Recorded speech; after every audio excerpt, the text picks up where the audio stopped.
ఎలాంటి స్పందన ప్రజల నుంచి వస్తుంది? ముందుగా ఐటీ ప్రేక్షకులందరికీ కూడా నా హృదయపూర్వక నమస్కారాలు. మెయిన్ ఏంటంటే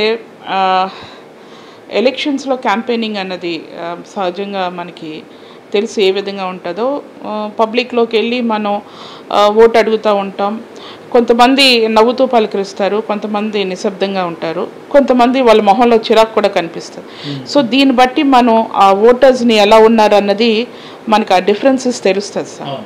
బట్ నా ఈ 30 సంవత్సరాల సర్వీస్లో, అంటే నేను 30 సంవత్సరాలుగా ఈ పాలిటిక్స్లో ఉన్నాను, నేను ఎప్పుడు కూడా ఈ విధమైన రిసీవింగ్ ఎప్పుడు చూడలేదండి. పబ్లిక్లోకి వెళ్తే అంత అభిమానంగా మా వ్యక్తి వచ్చాడు, మా వ్యక్తిని మేము మా బ్లెస్సింగ్స్ ఇవ్వాలి అని చెప్పి ప్రతి వీధిలోని హారతులు పడుతూ, వీధిలో ఒక హారతి కాదండి, వీధిలోకి వెళ్ళేటప్పటికి 4-5 హారతులు, ఇంకా మా మొహాల నిండా బొట్లే ఉంటాయి. అంత హోల్ హార్టెడ్గా వాళ్ళని రిసీవ్ చేసుకుంటా ఉంటే నాకు ముందుగా వాళ్ళందరికీ కూడా ధన్యవాదాలు తెలపాలండి. ఎందుకంటే మేము వచ్చి 18 నెలలు అయింది.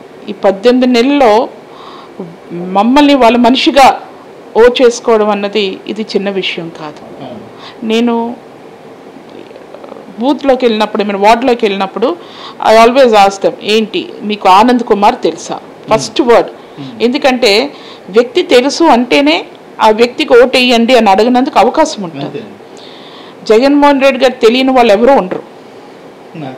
కానీ ఆనంద్ కొత్తగా, అంటే 40 సంవత్సరాలుగా మేము డైరీలో ఉన్నా కూడా వార్డుల్లోకి వెళ్ళడం అన్నది ఇది మొదటిసారి. కాబట్టి నేను ప్రతి ఒక్కరిని అడిగేదాన్ని, ముసలి వాళ్ళ దగ్గర నుంచి అందరినీ స్టూడెంట్స్ వరకు అడిగేదాన్ని. ప్రతి వాళ్ళు కూడా ఆనంద్ కుమార్ తెలుసు అంటే తెలుసండి, మాకు ఈ రోడ్డు వేశారండి, మాకు ఈ డ్రైన్ కట్టారండి, లేదు మా ఇంట్లో ఈ కష్టం వస్తే ఈ కష్టానికి నాకు సొల్యూషన్ చూపించారు, మందులు కొనుక్కోలేని పరిస్థితిలో ఉన్నాను, మందులు కొనిచ్చారు, హాస్పిటల్కి పంపించి నాకు వైద్యం చేయించారు. సో ఈ విధంగా ప్రతి ఇంటికి కుటుంబ సభ్యుడై వెళ్ళడం అన్నది, మరి మా నాన్నగారు ఆ విధంగా ఒక మంచి కొడుకుని కన్నారు, ఆయన పేరు నిలబెట్టే కొడుకుని కన్నందుకు ముందుగా భగవంతుడికి ధన్యవాదాలు తెలపాలి సార్. మేడం, యాక్చువల్గా మీకు అనకాపల్లి ఎంపీ సీట్ కూడా వైసీపీ ఆఫర్ చేసింది. ఇది ఆల్రెడీ విస్తృత ప్రచారం జరుగుతుంది, ఇప్పుడు కూడా మీ పేరు పరిశీలనలో ఉన్నట్లుగా తెలుస్తుంది.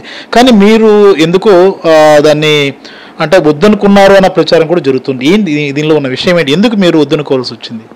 సార్, యాక్చువల్గా నా దగ్గరికి వచ్చి అడిగినప్పుడు నేను ఫస్టే చెప్పాను, ఒక కుటుంబంలో 2 సీట్లు ఎందుకు సార్, ఆల్రెడీ మాకు ఒకటి ఇచ్చారు. సీఎం గారు ఎంతో నమ్మకంతో, ఆ రోజు నేను సీఎం గారిని అడిగాను, ఎందుకు సార్ మమ్మల్ని వెస్ట్కి పంపిస్తున్నారు, రూరల్ ఏరియాలో మీరు ఇవ్వచ్చు కదా అని నేను సీఎం గారిని అడిగానండి. అడిగితే సీఎం గారు ఒకటే మాట చెప్పారు, అమ్మ ఆనంద్ ఒక్కడే వెస్ట్లో చేయగలడు, ఆనంద్ నిలబెట్టగలడు, మీరు పంపించండి ఆనంద్ని, ఆనంద్కి ఏ విధమైన సపోర్ట్ కావాలన్నా నేను చేస్తాను. మరి ఆయన అంత నమ్మకం మా మీద పెట్టుకున్నప్పుడు, మరి తమ్ముడికి నేను కూడా కొంచెం చేదోడు వాదోడుగా ఉంటే మేమిద్దరిమి కూడా కొంత, ఎందుకంటే ఇంత పెద్ద కాన్స్టిట్యూన్సీని మనం ఒక వ్యక్తి తిరిగేలేరండి. సో ఈవెన్ కుటుంబ సభ్యులు కూడా ఉంటే అందరిమి కూడా ప్రజల దగ్గరికి వెళ్ళినందుకు ఒక అవకాశం బాగుంటుంది అన్న ఉద్దేశంతో, నేను ఆనంద్కి సపోర్ట్ చేద్దామన్న ఉద్దేశంతో నేను ఇక్కడికి వచ్చాను. నాకు తెలుసు మా వాళ్ళందరూ గొడవ పెడుతున్నారు, మీరు ఎంపీగా రావాలని, ఎలమెంచలే కాదు మొత్తం. ఎందుకంటే నాన్నగారు వాళ్ళు ఏంటంటే అన్ని నియోజకవర్గాల్లో మాకు ఒక కుటుంబం, పాల కుటుంబం ఒకటి ఉంటుందండి, రైతులని కావచ్చు, లేకపోతే అక్కడ ప్రజలు కావచ్చు. నాన్నగారు చేసిన ఎన్నో కార్యక్రమాలు, చాలా చోట్ల బ్రిడ్జెస్ అవి కట్టడం, వాటి వల్ల మాకు పబ్లిక్లో అన్ని నియోజకవర్గాల్లో కూడా మాకు ఒక గుర్తింపు అన్నది నాన్నగారికి ఉందండి. సో ప్రతి ఒక్కరు కాల్ చేస్తారు, మీరు రావాలి రావాలి అని. ఈవెన్ ఎమ్మెల్యేస్ కూడా అడుగుతున్నారు, రావచ్చు కదండి మీరు వస్తే సపోర్టింగ్గా ఉంటుంది. కాకపోతే ఆనంద్కి మరి నేను అక్కగా నా బాధ్యత నాకుంది. ఎన్నో ఎలక్షన్స్లో నాకు పూర్తిగా సపోర్ట్ చేసి నాకు నిలబడేవాడండి. నేను అసలు ఏది చేసేదాన్ని కాదు, ప్రజల దగ్గరికి వెళ్ళి నమస్కారం పెట్టడమే నా వంతు. మొత్తం ఎలక్షన్ అంతా కూడా తనే చేసేవాడు. ఈరోజు మరి నా అవసరం ఆనంద్కి ఉంది, అందుకని నేను ఇక్కడికి వచ్చాను సార్. అంటే ఇక్కడ సమస్యలు ఆల్రెడీ ఇప్పటికే ఆనంద్ కుమార్ గారు ఆకలింపు చేసుకుంటున్నారు, చాలా కీలక సమస్యలు అవన్నీ ఉన్నాయి. ఈ సమస్యల విషయంలో మీకు కూడా ఏమైనా విజ్ఞాపనలు ప్రత్యేకంగా ప్రజల నుంచి వస్తున్నాయి మేడం? అంటే నేను ఇక్కడికి వచ్చింది జస్ట్ షార్ట్ పీరియడ్ అండి, జస్ట్ ఒక 10 days అయింది. ఈ 10 daysలో నేను తిరిగినప్పుడు ఎవరు ఏ సమస్య అయినా ఆనంద్ని అడుగుతూ ఉంటే, నేను ఆనంద్తో కూడా వెళ్తున్నాను కదా, ఈ సమస్య ఉంది అంటే దాని గురించి చాలా వివరణగా చెప్తున్నాడండి తను. అంటే ఏదో ఎప్పటి నుంచో ఇక్కడ ఆల్రెడీ కంటెస్ట్ చేసి ఈ ప్రజలతో గత 10 సంవత్సరాల నుంచి తిరిగిన వాళ్ళకి కూడా అంత అనుభవం ఉంటుందో లేదో నాకు తెలియదు, కానీ ఈచ్ అండ్ ఎవ్రీ దానికి తను స్పందిస్తున్నాడు.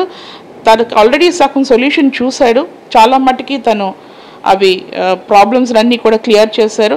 ఎందుకంటే ప్రతి కార్పొరేటర్ కూడా హీఈస్ హ్యాపీ. ఎందుకంటే ఏం పని చేసినా అలా వార్డులోని ఆ పేరు వాళ్ళకే కదండి వెళ్ళేది. ఓకే, ఎమ్మెల్యే క్యాండిడేట్ చేసినా కూడా ఆ పూర్తి క్రెడిట్ అంతా కూడా ఆ కార్పొరేటర్కి వెళ్తుంది. కాబట్టి even they are very happy. మేము ఇంత డబ్బుతో ఇంత మంచి అభివృద్ధి చేసాము, ఈ రోడ్స్